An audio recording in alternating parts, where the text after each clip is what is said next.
Hi, welcome to back my YouTube channel पुगर education live by Devendra sir.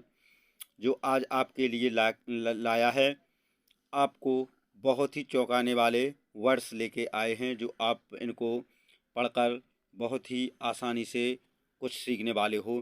तो दोस्तों, आज वो शब्द हैं जुड़वां शब्द। दो मीनिंग से उसका एक ही सेंस निकलता है। वो इस प्रकार दिया गया है, जैसे कि दो वर्ड्स दिए हैं, दोनों वर्ड्स का मीन्स एक ही होता है। वो रहा आपका क्या, तो देखेंगे तो आप भी चौंक जाएंगे। तो दोस्तों, बहुत ही आसानी से सीखने वाले हो। तो देखिए क्या दिया गया है। रूफ। रूफ मीन्स छत होता है, और सीलिंग मीन्स भी छत होता है। तो दो मीन्स का एक ही अर्थ निकलता है, दो मीनिंग्स का एक ही सेंस निकलता है, वो भी क्या है, छत। उसी प्रकार अब आगे देखिए, जिस प्रकार उनका यूज किस प्रकार करते हैं हम। जैसे रूफ यहाँ पर दिया है, यहाँ पर दिया है रूफ। रूफ मीन्स होता है छत। रूफ मीन्स क्या होता है, छत होता है। लेकिन वह यूज किस प्रकार होता है, तो देखिए, जो कि रूफ दिया है, इसका यूज करते हैं हम छत का ऊपर वाले भाग के लिए। जैसे रूफ मीन्स छत होता है, छत पर जब हम बैठते हैं तो ऊपर वाले भाग को हम क्या बोलते हैं, रूफ बोलते हैं। और सीलिंग मीन्स भी होता है छत, लेकिन हम उसका मतलब बोलते हैं क्या, छत का नीचे वाला भाग। नीचे वाले भाग को हम सीलिंग बोलते हैं, और छत के ऊपर वाले भाग को हम रूफ बोलते हैं। तो इस प्रकार इसका यूज किया जाता है। तो देखिए, बहुत ही आसान है, मैं इसका विस्तृत ट्रांसलेशन सहित बताने का प्रयास कर रहा हूँ। तो बने रहेंगे वीडियो के अंत तक, वीडियो को पूरा देखें। और जो भी नया हो तो हमारे अपने इस चैनल को सब्सक्राइब करें और बेल आइकन प्रेस करें, ताकि इस प्रकार की वीडियो का नोटिफिकेशन आपको हाल ही में मिल सके। तो दोस्तों, लाइक करना ना भूलें। तो अब रहा आपका, जिस प्रकार इसका एक एग्जाम्पल है, तो वह एग्जाम्पल आपका रहा क्या, मैं छत पर टहल रहा हूँ। मैं छत पर टहल रहा हूँ, तो क्या बनेगा इसका, I am walking on the roof. I am walking on the roof, मैं छत पर टहल रहा हूँ। तो मतलब छत के ऊपर वाला पोर्शन हुआ है।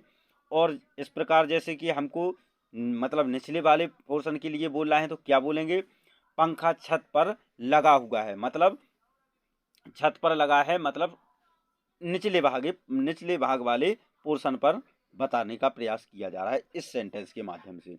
इस प्रकार जैसे कि the fan is installed in the ceiling, मतलब जो पंखा है वो छत पर लटका हुआ है, छत पर लगा हुआ है। तो इस प्रकार वह बताने का प्रयास किया जा रहा है। तो आप बहुत ही आसानी से समझ रहे होंगे। तो दोस्तों, देखिए, देखते रहें वीडियो को अंत तक। अब इस प्रकार दो मीनिंग्स यहाँ पर दी गई हैं। कौन कौन सी दी गई हैं, फ्लावर, फ्लावर दिया गया है, और एक दिया गया है ब्रिज।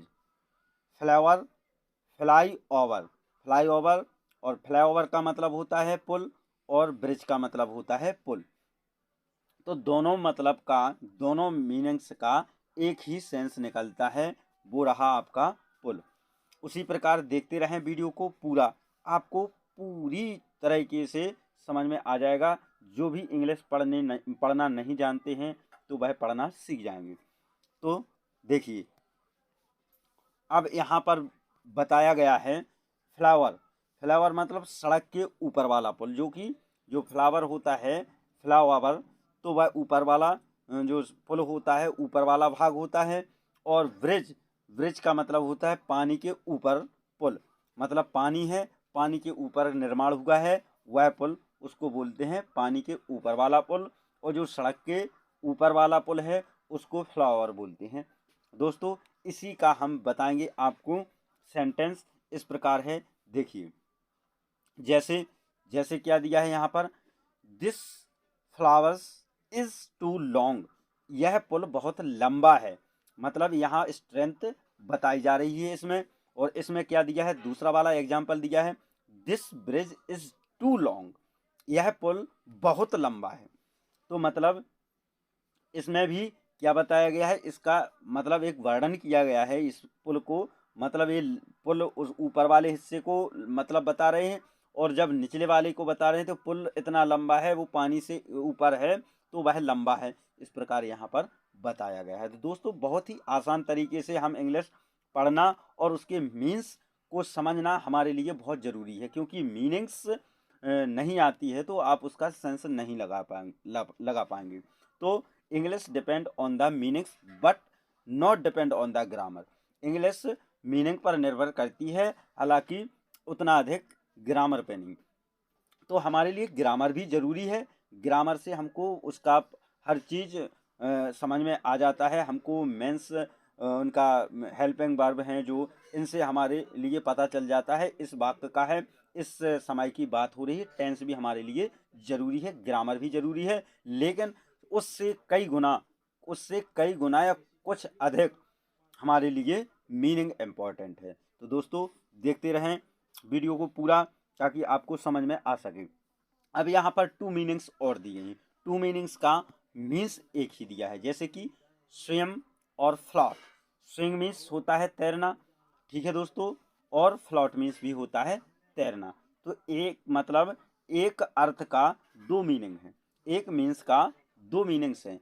इस मीनिंग को हम किस तरीके से इसका ट्रांसलेशन भी कर, ये स्विम है आपका, इस स्विम का मतलब होता है इंसान व जमीन पर रहने वाले जीव। जैसे कि इस मतलब स्विम का मतलब होता है इंसान व जमीन पर रहने वाले जीव, और फ्लोट माने सभी समुद्री जीव। इसका मतलब होता है जो मतलब जमीन पर चलने वाले होते हैं, जमीन पर रहने मतलब चलने वाले होते हैं, और जो फ्लोट माने जो समुद्र जीव होते हैं, वो समुद्र के ऊपर तैरने वाले होते हैं, चलने वाले होते हैं।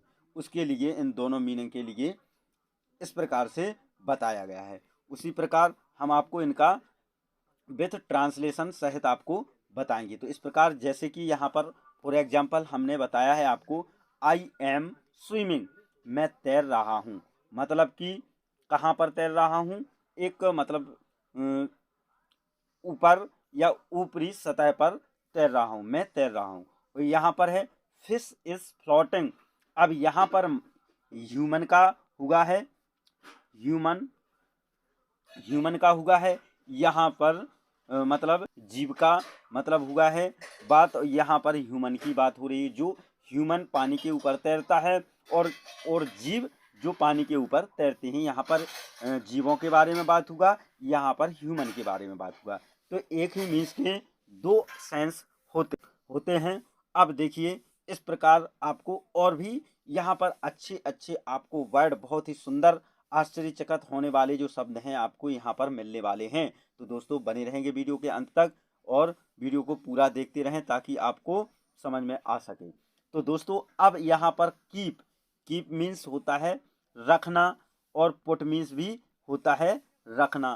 तो दो शब्दों का मीन्स एक ही है, तो इनका यूज अलग अलग होता है। इनका यूज अलग अलग होता है, किस प्रकार होता है, बने रहेंगे वीडियो के अंत तक तो पूरा आपको समझ में आ जाएगा।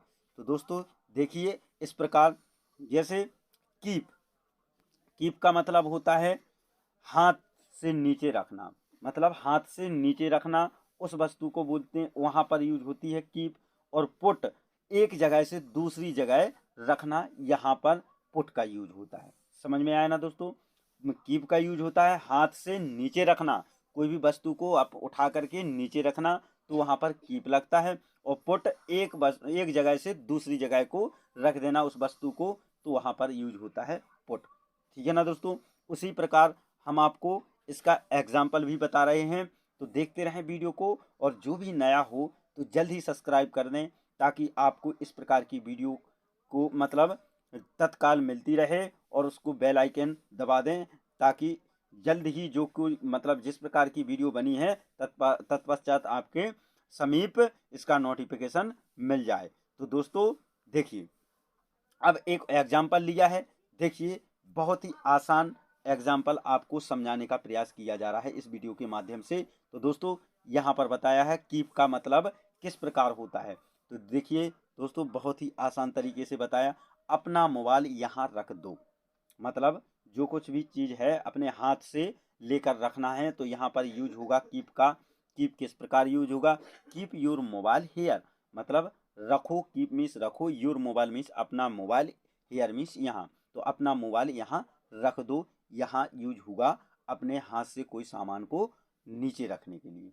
और यहाँ पर पुट का यूज किस प्रकार होता है, जैसे लिखा है कुर्सियाँ वहाँ रख दो, मतलब एक जगह से दूसरी जगह को यहाँ पर ट्रांसफर किया जा रहा है, तो यहाँ पर यूज होगा पुट का, तो पुट द चेयर्स हेयर, तो कुर्सियाँ वहाँ रख दो।